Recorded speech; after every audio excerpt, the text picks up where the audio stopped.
Vamos voltar a falar agora sobre a publicação da medida provisória com a isenção de impostos aos data centers, que segue repercutindo bastante, porque a medida que adianta esses efeitos da reforma tributária era uma daquelas 25 prioridades que a equipe econômica entregou para o Congresso Nacional lá no começo do ano.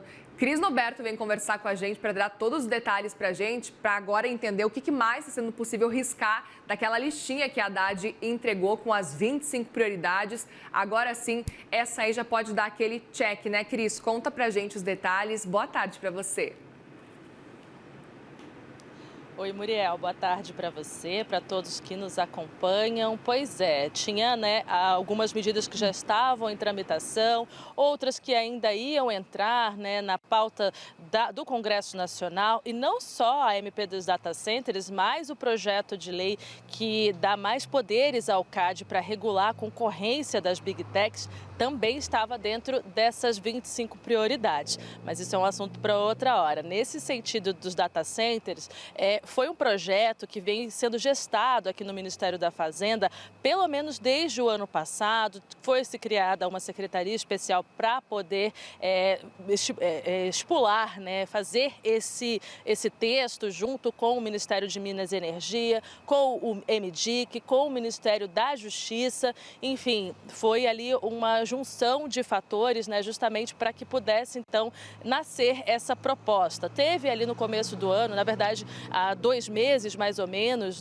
teve uma medida provisória justamente para poder fazer com que um data center fosse construído na zona de processamento de exportação, lá no Ceará, mas ainda não era a MP dos data centers. O setor de tecnologia da informação estava bastante ansioso por essa medida e que agora, então, portanto, nasce junto com essa outra medida do CAD. Nesse sentido, a medida provisória foi publicada hoje no Diário Oficial da União e traz ali algumas regras para que, de fato, esses data centers possam operar aqui no Brasil. Entre elas, eu cito aqui para você, justamente para ter acesso à desoneração ali de impostos, pelo menos por 5 anos, a ideia é justamente trazer mais para perto a isenção de impostos que é prevista na regulamentação tributária, que entraria em vigor a partir de 2027. Então, eles antecipam para 2026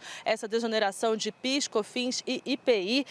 Então, portanto, para ter acesso a isso, para deixar claro, é só para equipamentos que sejam importados, que o Brasil não fabrica, como, por exemplo, GPU, switches, racks, enfim, são produtos que o Brasil não fabrica e eles poderão, então, ser importados sem esses impostos federais. Mas, para isso, o governo, ele diz que é preciso disponibilizar para o mercado interno, no mínimo 10% da capacidade de processamento do data center, armazenagem e tratamento de dados a ser instalada com o benefício do regime. Os data centers também deverão atender a critérios de sustentabilidade e utilizar energia 100% limpa. Então, essa é uma das questões justamente que está dentro desses critérios.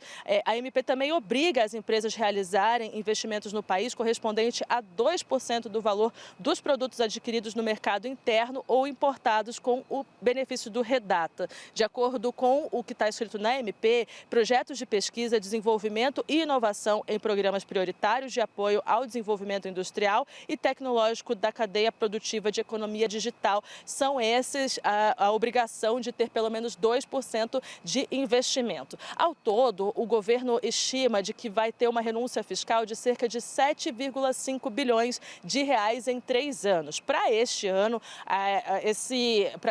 na verdade, para 2026, já foi incluído no orçamento cerca de 5,2 bilhões de reais em renúncia fiscal. Segundo conversei com algumas fontes aqui no Ministério da Fazenda, esse projeto foi desenhado para ser fiscalmente neutro. E aí, de onde vem essa compensação? De acordo com o que eu escutei, vem justamente da construção desses data centers para questões de infraestrutura, por exemplo, ar-condicionado, porque tudo isso não é desonerado. Então, eles contam com essas construções construções para justamente compensar, né, essa desoneração que é oferecida então para esses data centers. Só que isso a gente precisa ver como é que vai funcionar na prática, até porque em 2027 já começa a valer outros tipos de desoneração e aí sim para a construção dos data centers. Então a gente vai acompanhar com lupa, Muriel, para saber se de fato o governo não vai estar gastando mais do que trazendo esses data centers para aqui, para o Brasil. Volto com você.